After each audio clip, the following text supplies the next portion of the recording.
Well, hello and welcome to the Disability Law Show. Thank you so much for tuning in. Stick around for the next 30 minutes. Lots of stuff to teach you on the show. James Fireman alongside, and he's got all the expertise, and I just ask questions. It's really that simple. Look, reaching out anytime to James and somebody at the firm is really simple. 1-855-821-5900. help@disabilityrights.ca is the email address we'll use a little later on, and simply disabilityrights.ca is the website. James, on the show today, I got to read this because it's a big one. We will be talking about situational versus generalized conditions in long-term disability claims, and what to do if you're insured denied your claim because they say it is situational.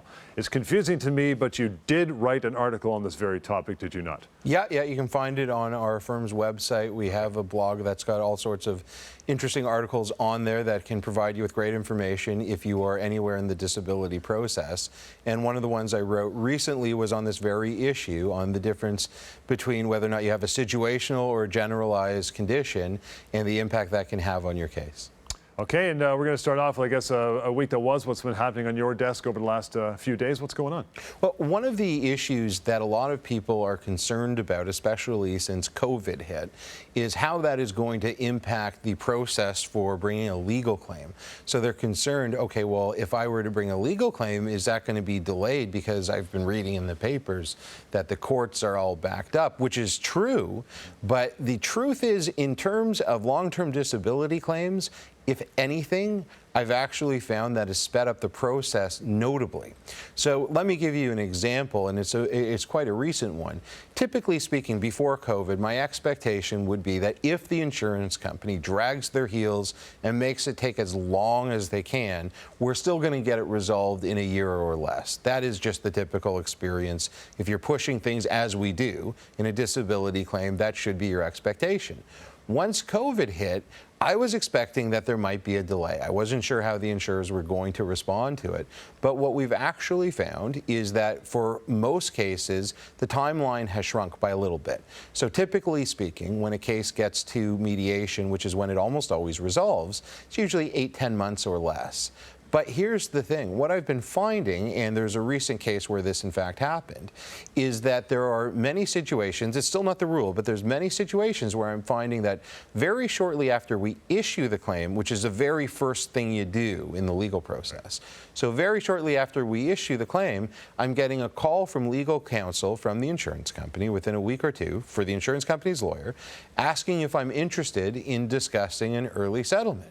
And if they call and ask me that, my answer is always going to be absolutely. Let's talk about it. Now, again, it's not the rule, but it's happening far more frequently than I ever saw it happening before COVID hit. And I can't tell you why. I'm not sure why certain insurance companies are looking to get rid of claims very early in the process, not waiting to get to mediation. But I had one happen quite recently. It was a gentleman, a truck driver, very serious back injury, and I got a call very shortly after we had issued the claim. I think it was within a week. That quickly. It got assigned to a lawyer, and I got a call from the lawyer within a week asking if I wanted to resolve. It was 2 or 3 weeks of negotiating by phone, and we got it done. And we got it done for a very nice number. And this was someone whose claim had been cut off because the insurer had said, not just once, but actually on an appeal as well too, that this gentleman simply didn't have a claim, that he wasn't entitled to benefits. And yet I bring a claim, and within 2 weeks, all of a sudden, they've changed their tune. We're seeing that happen quite frequently. It's, again, not the rule, but if you're concerned about starting the legal process because of COVID and because of delays, don't be. If anything, the process has become just that much faster. And I mean, you said you don't know, but do you think it might be, you know, a combination of geography and travel time? I mean, everybody's at home now. They can get to things quicker via Zoom or Google Meets or whatever. That has something to do with it? Well, I think that's the reason why the general timeline has shrunk by a couple of months. I think it's just easier to schedule things. Sure. People don't have vacations planned, and so if you want to try and find a date where I'm available, my client's available, and the lawyer for the insurance company and their client's available, and we can get a mediator that we can agree on, that sometimes can take a while to get all of those ducks in a row. But now, because people aren't going away, it's just that much easier. People's calendars are just that much more open. And so I think that's why the general timeline has shrunk, but why insurers are looking to resolve certain cases, more cases, early on in the process, very early on. I can't tell you why. It would just be conjecture. I could take a guess, but I'm not sure. DisabilityRights.ca is the website. While you're there, you can find past radio shows that we've been doing across the country for years now. James, you, myself, and Savan. We take the phone calls. We get numerous phone calls each week on those radio shows. We like to cherry pick a few of them, play them back here, and we dissect them or talk about them a bit. First phone call for today's show is going to come right now. I worked for about 2 years. I asked for accommodation and was immediately put on short-term disability. I was denied long-term, but then given a position which I was subsequently unable to do because of my disability. I was put on short-term disability again and have just been denied long-term disability for the second time. The company are saying that I have to wait for them to accommodate me, wondering if there's anything I can do. So, that's a very unfortunate circumstance. It sounds to me that this caller was forced back to work when they really shouldn't have been. And so, first and foremost, if you are out there, if you're in this situation and you're disabled and your insurance company is telling you that you have to go back to work, even if your employer is providing you with what is supposed to be an accommodation, if it's something that you're not comfortable doing, that you don't think you're able to do, what you have to do is make sure that your doctor is brought into the process.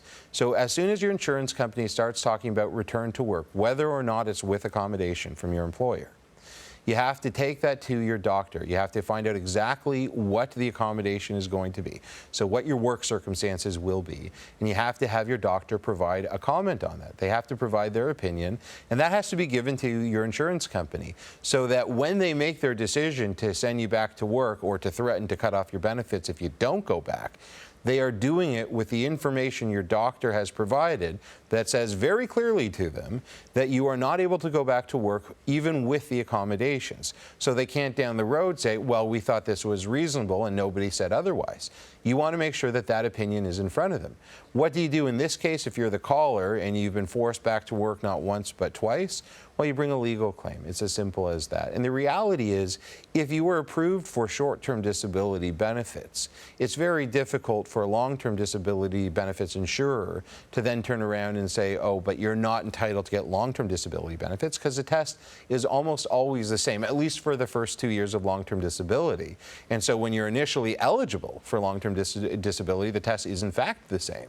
And so sometimes you find a situation where it's the same insurance company for short and long-term disability, and in that case there's really no basis for an insurance company to say all of a sudden on the date it becomes long-term disability by coincidence, you're all of a sudden no longer disabled. You rarely see an insurer do something that brazen. Usually when a STD pays and LTD doesn't, it's different insurance carriers, and I suspect that's the case here. But the answer is still the same. You bring a legal claim. All right, James, let's take a short break and regroup. Situationalized, see, that's why you should say it, versus generalized conditions in LTD claims. We're going to discuss that. Thank God you wrote about it, because I can't say it. But we'll do that after a short break.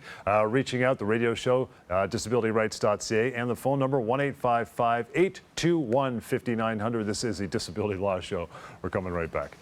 You lost your job. They only gave you 2 weeks of severance per year worked. But where can you find out what you're really owed? I'm going to severancepaycalculator.com. Find out how much you're owed right now. severancepaycalculator.com. You've been denied long-term disability. You think you're powerless, but you have a lot more power than you think. I'll tell you a secret. It's a numbers game for the insurance company. They're betting on you walking away from money that they owe you. Don't make that mistake. We resolve disability claims all the time. We force insurers to pay what they owe. We're in your corner. Call Savan and his team, 1-855-821-5900, or go to disabilityrights.ca. You lost your job. They said they had a good reason, but you think you've been wrongfully dismissed. Now what are you going to do? I'm going to employmentlawyer.ca. Always check with the employment lawyer first at employmentlawyer.ca.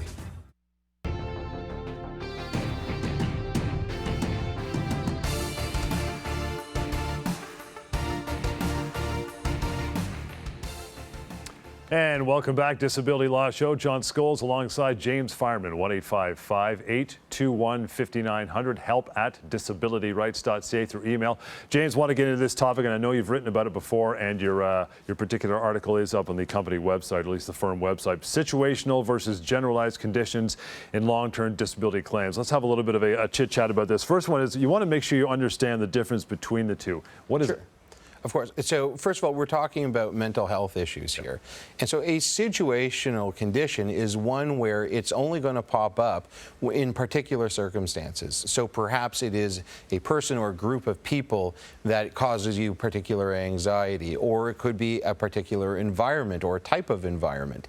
That's situational conditions. A generalized condition is something that you have no matter where you are. It is something that you carry with you into every situation. And so they have a different impact when you're talking about disability law and whether or not you're entitled to benefits. So it could be something as if maybe you got a bad boss, but it's not so much the workplace, even though you think it might be the workplace. Would that be situational? Well, I mean, a bad boss to me, frankly, would be the workplace. But yeah, that would be situational. If you have a supervisor that is bullying you, for example, and is causing you particular anxiety, that would be a situational condition. Whereas a generalized condition is, if you were having anxiety all the time, that would be obviously generalized. Situational doesn't mean, though, that you don't have a case, correct? No, absolutely not. So there are many situations, pardon the second use of the term, there are many instances where you can have a situational condition and still absolutely be entitled to benefits. Think, for example, of a teacher who has an issue when they're around large groups of people. Well, it's pretty difficult to be a teacher, especially in Ontario these days, and avoid being amongst a large group of people. Class sizes are over 30 people in many cases now, 30 kids. And so if that's your issue, if you have anxiety when you're in large groups, that's going to be a real problem for you if you're a teacher. But in the first 2 years anyway, if you are not able to be in that, if you're not able to do your own occupation, you're almost certainly going to be entitled to get disability benefits. Okay, situational and generalized, you talk about both. Now, these also wrap into the whole employment sphere. So this could be a case of both, right? Explain. Well, yeah, absolutely. So if you are suffering from any issues, whether situational or generalized, your employer has a duty to accommodate. And it doesn't mean that they have to go to the end of the world, but it means they have to take reasonable measures to try and accommodate your situation. So, if you're talking about this teacher again, perhaps it means offering you a particularly small class or particular hours or what have you. But the employer isn't always able or willing to accommodate. And so if they're not able to accommodate, or they're not willing, whatever the case may be, that doesn't get the insurance company off the hook. The insurance company is still required to pay benefits if you aren't able to do your job. And if the employer doesn't accommodate, whether it's because they can't or just refuse to, then the insurance company is still required to pay those benefits. Now, if the employer hasn't taken at least a reasonable step to try and accommodate you, then there may well also be an employment case there. And that's why it's so critical that when you have an issue that could be both employment and disability, that you make sure that you're hiring a lawyer and a law firm that have the ability to handle both sides of the claim, because there is a lot of overlap. If you're only dealing with one side and you're not really conscious of how it impacts the other, then you're going to wind up getting a smaller recovery in the end. Because, for example, if you have an employment case and a disability case, and you resolve the employment case first and you get a really nice severance package, well, guess what? That severance package is going to be a credit for your disability insurer. So all you've done is get a nice chunk of money for your insurance company. Well, good for them. Doesn't do much for you. It gets you the money a little bit earlier, sure, and that's nice, but it's not putting an extra dollar in your pocket. Whereas even if you were to get a smaller amount down the road from your employer for severance, it's still better because it's putting extra money in your pocket on top of what your insurer is able to get. So it's really important that when you hire a law firm, that they're aware of all of the issues that are involved in your case and are looking to maximize the overall benefit for you, not just one or the other. Yeah, you know, it's funny you mentioned the whole thing with the employer and the fact that your firm does both, and some of your lawyers actually do both. That's how skilled they are. I think the term is accommodation to the point of undue hardship, but that's a pretty high threshold, so don't hesitate to reach out and talk to you guys, right? Absolutely, absolutely. Yeah. Guys, coming up here, we're going to do what to do if you miss the deadline. The deadline for an LTD application, that is on the way, but first I'll give you some contact information you can keep with you. Get a hold of James or Sylvain, member of the team, 1-855-821-5900, and disabilityrights.ca is the website. Disability Law Show continues. Don't go anywhere. You were being harassed, and when you said something about it, you're the one who lost your job. Now what are you going to do? I'm going to employmentlawyer.ca. Always check with the employment lawyer first at employmentlawyer.ca. Insurance companies deny long-term disability claims all the time. They give lots of excuses. Don't give up. I've seen it all. They've ignored your doctors, they've ignored you. You're angry and you're frustrated. But there's hope. We resolve disability claims all the time. We force insurers to pay what they owe. We're in your corner. Call Sylvain and his team, 1-855-821-5900, or go to disabilityrights.ca. You thought you had a secure job. You didn't see it coming. Now what do you do? I'm going to employmentlawyer.ca. Always check with the employment lawyer first at employmentlawyer.ca.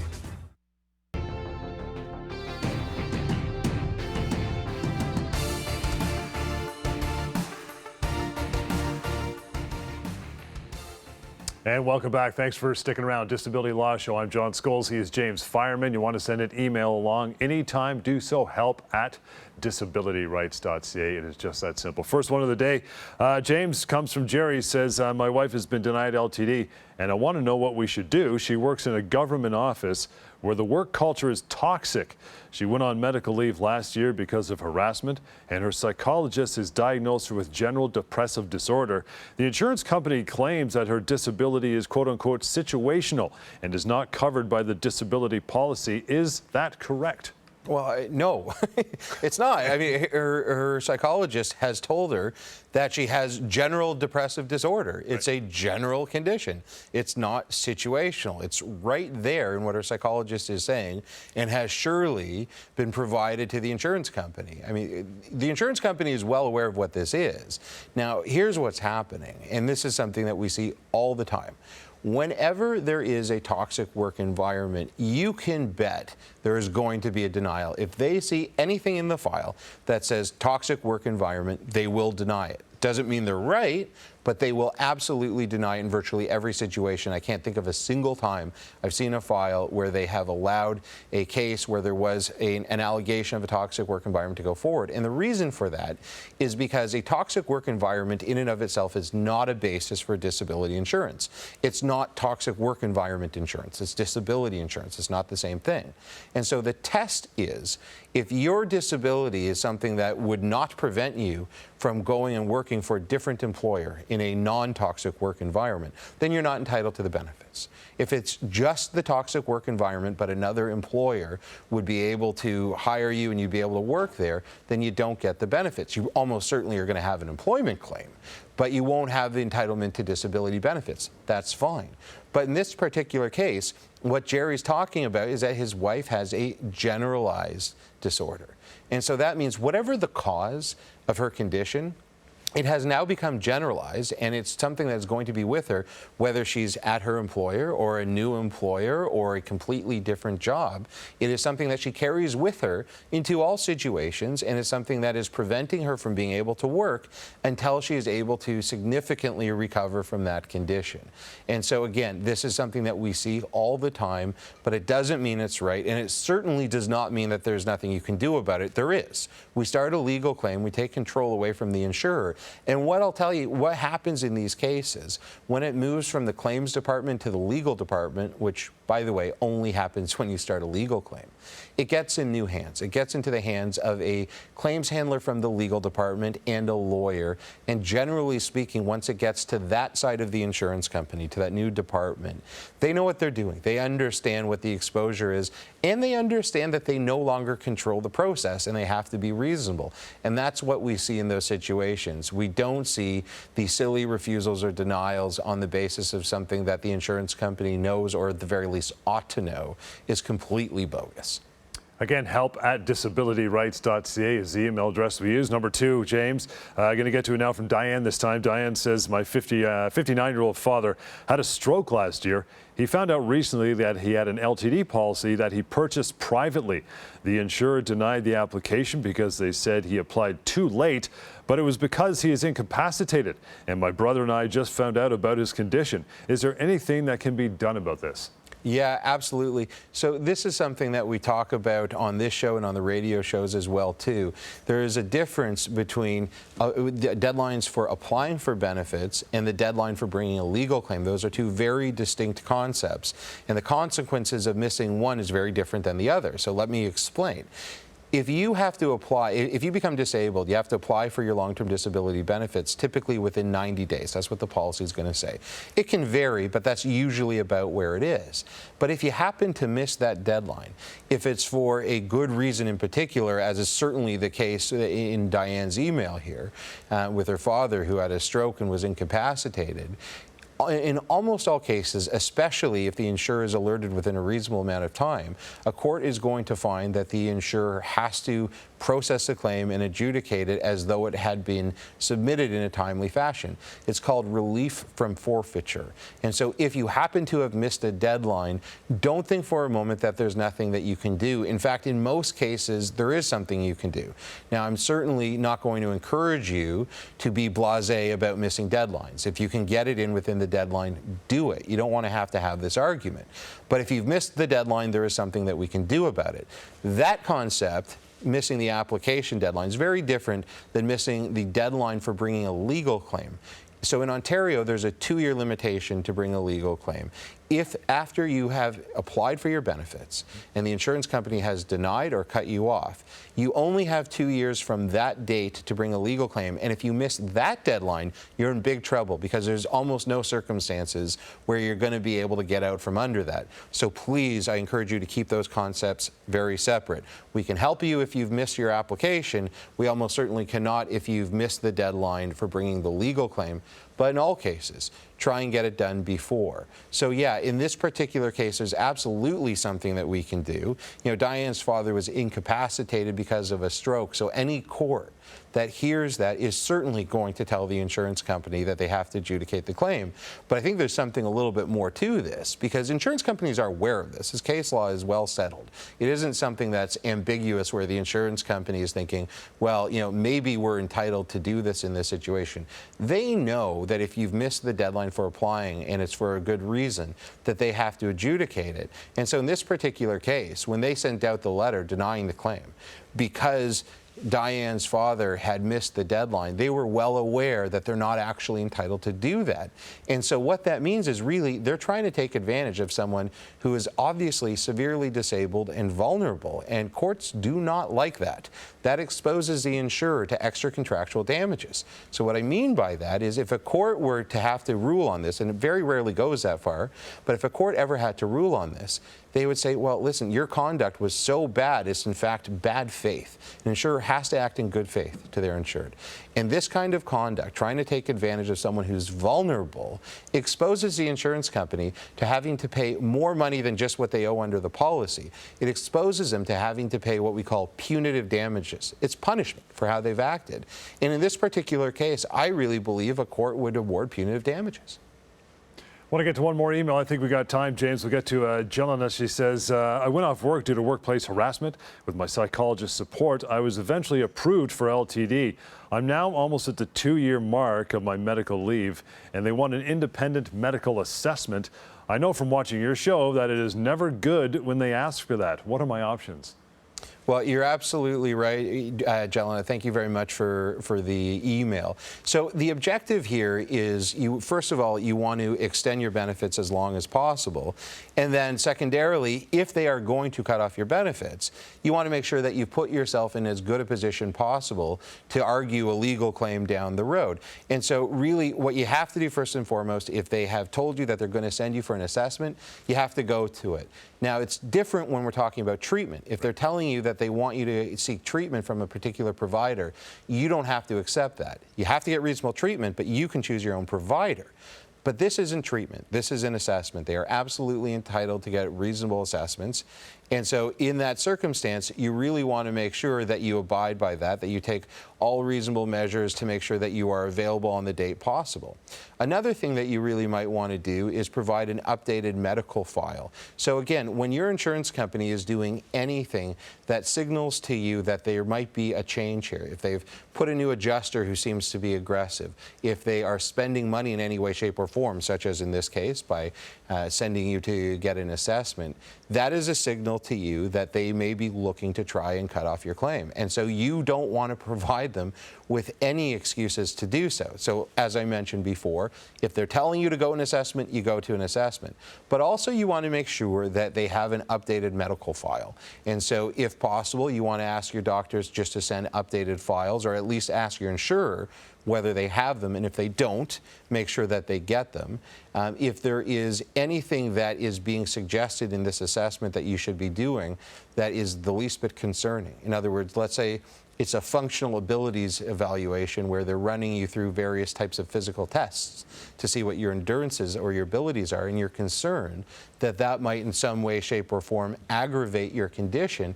It's important to make sure that you understand exactly what's going to be involved in that evaluation or assessment and run that by your doctor. Have your doctor comment on that and make sure that that is in the record so that before the insurer can force you to go, they at least understand exactly what it is that your doctor has said to you.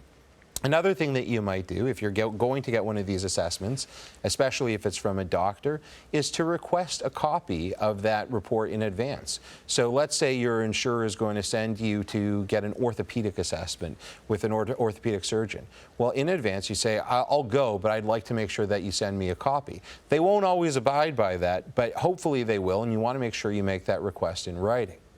If you get a copy of that report from your insurer, you want to make sure that you send that to your doctor.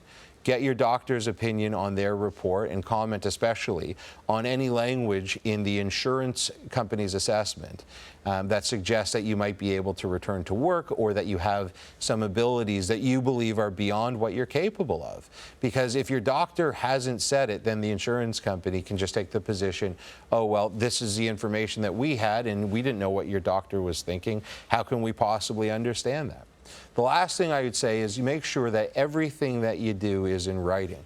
So if you can, request that your insurance company communicate with you entirely by email. They won't always agree to do that, but certainly make the request. If they don't do that, if they insist on calling you, then what you do is anytime your insurance adjuster gives you a call, say, hold on for just a second. Go get a pad of paper, go get a pen, get back to the phone, and just take notes of everything that's said during the conversation. This doesn't have to be a verbatim transcript of everything that is being said. What's important is that you're focusing on the substance, that you get the substantive details of what the insurance adjuster is saying and what your response is as well. And then when you're done, you send an email to the adjuster summarizing what was said in that conversation. Then there's a record of it. So, if they do wind up cutting you off 3 months down the road or 6 months down the road, if you start a legal claim, the adjuster isn't then going to be able to say, oh, no, I never said that. Well, sure you did. And there's a record that was made the same day of the call, and you were sent that record and you never said anything. So how are we supposed to believe 6 months down the road that all of a sudden there was, there's this issue and you don't believe it when you didn't say anything about it at the time? No one's going to buy it. Well, they often say that if you send that and you don't get a reply, you might panic, but silence is the same as acceptance. So it's pretty hard to deny it when they don't reply in the first place, correct? Yeah, no, that's absolutely true, and that's why you send it. And so, sometimes they won't reply at all, and then you're absolutely right, John. In that situation, it's the same thing as them acknowledging that they've said it. But sometimes, when you put it in black and white, and they're looking at it, and they're like, ooh, that doesn't look really good there. Maybe I should call and clarify this a little bit. Yep. Well, that's fine too, because if they're saying something troubling and seeing it in black and white is pushing them off their position, well, that's good for you as well too. Again, remember the objective is to extend your benefits as long as possible, and if not, the objective is to at least make sure that you're in the best position possible if you have to bring a legal claim down the road. We are done for another show. Thank you, sir. And we will move on from there, reaching out to James and the crew. 1-855-821-5900. The email address is help@disabilityrights.ca, or quite simply the website disabilityrights.ca is there as well. You'll catch past TV shows and our radio show as well. Thanks for tuning in. We'll catch you next time. Disability Law Show.